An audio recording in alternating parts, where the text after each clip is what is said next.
آیا ہے بلاوا مجھے دربار نبی سے، جب حضرت سیدنا بلال رضی اللہ تعالی عنہ نے مدینہ طیبہ سے ہجرت کر کے ملک شام کے علاقے داریہ میں سکونت اختیار فرمائی تو ایک رات خواب میں اللہ کے محبوب صلی اللہ تعالی علیہ وآلہ وسلم تشریف لائے اور ارشاد فرمایا، اے بلال، یہ کیسی بے وفائی ہے؟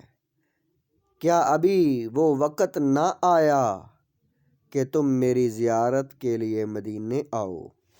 عاشق بے مثال حضرت سیدنا بلال رضی اللہ تعالی عنہ غم زدہ و خوف زدہ حالت میں بیدار ہوئے، سواری پر سوار ہوئے اور مدینہ منورہ کی جانب روانہ ہو گئے۔ جب مدینہ طیبہ کی نورانی اور پرکیف فضاؤں میں داخل ہوئے تو بے تابانہ نبی کریم صلی اللہ علیہ وآلہ وسلم کے مزار پر انوار پر حاضر ہوئے، آنکھوں سے آنسوں کا تار بندھ گیا اور اپنا چہرہ مزار پاک کی مبارک خاک پر مس کرنے لگے۔ گلشن رسالت کے دونوں مہکتے پھول حضرت حسنین کریمین رضی اللہ تعالی عنہما کی وہاں تشریف آوری ہوئی تو حضرت سیدنا بلال رضی اللہ تعالی عنہ نے دونوں شہزادوں کو گلے لگا لیا اور پیار کرنے لگے۔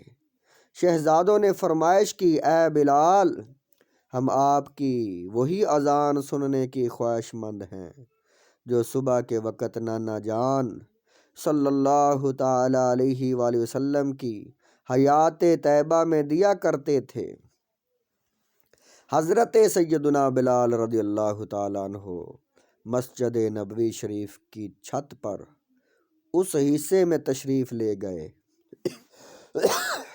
جہاں وہ حضور پر نور صلی اللہ تعالی علیہ وآلہ وسلم کی حیات ظاہری میں اذان دیا کرتے تھے۔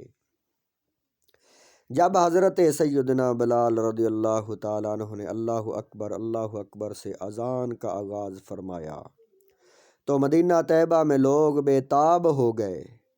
جب اشہد ان لا الہ الا اللہ کے کلمات کہے تو لوگوں کی بے تابی اس قدر بڑھ گئی کہ ہر طرف آہ و بکا شروع ہو گئی۔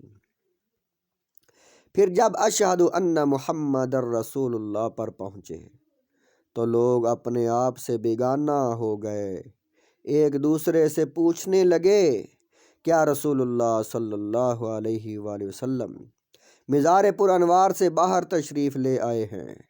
حضور نبی کریم صلی اللہ علیہ وآلہ وسلم کے وصال ظاہری کے بعد اہل مدینہ میں کبھی اتنی زیادہ آہوزاری نہ ہوئی تھی جتنی اس دن دیکھنے میں آئی۔ اس بات کو اس روایت کو ابن عساکر نے روایت کیا اور حدیث نمبر 493 پر ہے۔ یہ موضوع فتاوی رضویہ میں بھی ہے، جلد نمبر 10 اور صفحہ نمبر 720 پر۔ دنیا کے سارے غم میرے دل سے نکال دو، غم اپنا یا نبی برائے بلال دو۔